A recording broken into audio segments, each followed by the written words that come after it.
ராஜ்குமார், அவர் முத்திரப்பாளையம். அவருக்கு வந்து மும்பைலேருந்து கொரியர்லேருந்து பேசுகிறோம், உங்கள் கொரியரில் போதைப் பொருள் இருந்துன்னு சொல்லிட்டு காலையில் 9 மணிலேருந்து அவர் இது பண்ணி பிரெயின் வாஷ் பண்ணி அவர்கிட்ட காசு கேட்டாங்க. அவரும் வந்து காசு கொடுக்குற மனநிலையில் வந்துட்டார். திடீர்னு வந்து அவர் சைபர் கிரைமோட ஞாபகம் வந்தான்னு உடனே நேரடியாக வந்து சைபர் கிரைம் வந்து புகார் தெரிவிச்சிட்டாரு. 5 லட்ச ரூபா கேட்டிருக்காங்க. அவர் புகார் தெரிவிச்சோன்னா அந்த புகார் பெற்றுக்கணும். அவர் வந்து இங்கே வந்ததுனால அவர் 5 லட்சத்தை காப்பாற்றப்பட்டது. அந்த எக்ஸ்பீரியன்ஸ் பற்றி சாரே சொல்லுவார். இன்னொன்று என்னன்னா, இதேமாரி யாராவது இன்வெஸ்ட்மெண்ட்டோ எந்த இஷ்யூவாக இருந்தாலும் உங்களுக்கு எந்த சந்தேகம் வந்தாலும் 1930 கான்டாக்ட் பண்ணுங்க. இல்லைன்னா நேரடியாக வந்து சைபர் கிரைம் நேரடியாக வந்துடலாம். உங்களுக்கு எந்த சந்தேகம் சைபர் கிரைம் சம்மந்தமாக ஏதாவது இன்வெஸ்ட்மெண்ட் பண்ணணுமோ, இல்லை ஒரு வேலை வாய்ப்பு சம்மந்தமாகவோ, இல்லை ஒரு லோன் ஆப் சம்மந்தமாகவோ எது வந்தாலும் உடனே நீங்கள் வந்து சைபர் கிரைமை வந்து நீங்கள் உடனே அப்ரோச் பண்ணலாம். நல்ல சார் இப்போ வந்து செக்யூரிட்டி சார் வந்து அவரோட அந்த இதை எப்படி நடந்துன்னு சொல்லிட்டு அந்த குற்றத்தை வந்து உங்கள்கிட்ட விலக்கி சொல்லுவாங்க. சார் எங்கள் பேர் செல்லுக்குவன். முத்திரப்பாளையத்தில் இருக்கிறேன். நான் வந்து பேய்ஸ் இன்டர்நேஷனல் லிமிடெட்ன்ற கம்பெனியில் மொசாம்பிக் ஆஃப்ரிக்காவில் ஒர்க் பண்ணிட்டுருக்கேன். ஒரு ப்ராஜெக்ட் காலையில் வந்து எனக்கு மும்பைலேருந்து ஒரு கால் வந்துச்சு, DHL கொரியரில் இருக்குது. நீங்கள் வந்து ஒரு கொரியர் தைவானுக்கு அனுப்பிச்சிருக்கிறதாகவும், அந்த கொரியரில் வந்து தவறான பொருட்களை அனுப்பிச்சிருக்கிறதாகவும், அது வந்து மும்பை போலீஸ் வந்து அரெஸ்ட் பண்ணி அதை ஹோல்ட் பண்ணி வச்சுருக்கிறாங்க. ஸோ அது சம்மந்தமாக அவங்களை வந்து இன்வெஸ்டிகேஷன் பண்ணணும்னு சொல்லிட்டு அவங்க சைபர் கிரைம் மும்பைக்கு வந்து ட்ரான்ஸ்ஃபர் பண்ணாங்க. அந்த இன்வெஸ்டிகேஷனில் 9 மணிலேருந்து இப்போ 11:30 மணி 12 மணி வரைக்கும் அவங்க தொடர்ச்சியாக நிறைய கேள்விகள் கேட்டாங்க. எல்லாத்துக்கும் நான் சரியான பதில் சொல்லிட்டு இருந்தேன். அவங்கள்ட்ட நான் கேட்டது என்னென்னா, இந்த குற்றத்தை வந்து இந்த மாதிரியான ஒரு கம்ப்ளைண்ட் வந்து இதை வந்து நான் என்னுடைய புதுச்சேரி இதை சைபர் கிரைம் மும்பை நான் இன்ஃபார்ம் பண்ணுறேன்னு சொன்னேன். ஆனால் அவங்க என்ன சொன்னாங்கன்னா, இது மும்பையிலேருந்து நடந்த விஷயம்ன்றதால மும்பை தான் டீல் பண்ணுவாங்க, நீங்கள் போகக்கூடாதுன்னு சொன்னாங்க.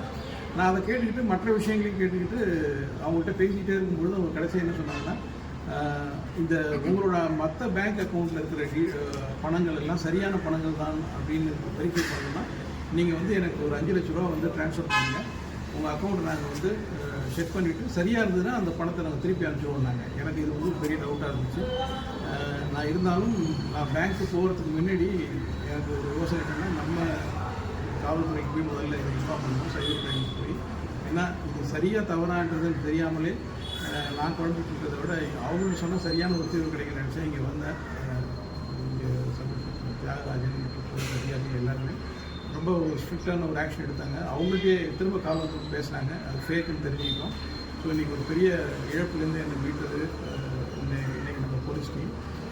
நான் தேங்க்ஸ் சொல்லிக்கிறேன். இதே மாதிரியான ஏதாவது தேவையில்லாத ஒரு கால் இல்லை தேவையில்லாத ஒரு டிரான்சாக்ஷனை பற்றி யாராவது உங்கள் பொதுமக்களுக்கு வந்து ஏதாவது ஒரு கால் வந்துச்சுன்னா பயப்படாமல் 1930 இந்த சைபர் கிரைம் வந்து இன்ஃபார்ம் பண்ணலாம்.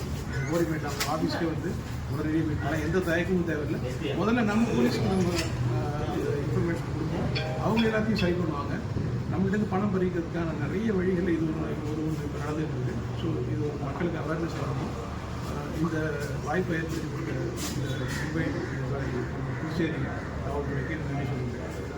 இது எதுக்குன்னா, இனிமேல் எந்த இன்வெஸ்ட்மெண்ட்டு, லோன் எடுக்கிறது, வேலை வாய்ப்பு எது இருந்தாலும் உடனடியாக வந்து நீங்கள் சைபர் கிரைம் வந்து அப்ரோச் பண்ணி ஒரு டவுட்டை கிளியர் பண்ணிங்க. எது இருந்தாலும் 1930 கான்டாக்ட் பண்ணுங்கள், இல்லை நேரடியாக கூட வாங்க. இப்போ இவர் சார் வந்ததுனால அவரோட பணம் எல்லாம் காப்பாற்றப்பட்டது. அவருக்கு நான் என்ன ஹெல்ப் பண்ணுறோமோ அதேமாதிரி உங்களுக்கு ஹெல்ப் பண்ணுவோம். தேங்க்யூ. உங்கள் சக்தி சேனலின் புதுவையின் அன்றாட நிகழ்வுகளை உடனுக்குடன் தெரிந்து கொள்ள சக்தி சேனல் புதுச்சேரி யூடியூப் சேனலை சப்ஸ்கிரைப் செய்து கொள்ளுங்கள். மறக்காமல் பெல் பட்டனையும் கிளிக் பண்ணுங்க, ஷேர் பண்ணுங்க, லைக் பண்ணுங்க. உங்கள் சக்தி சேனல்.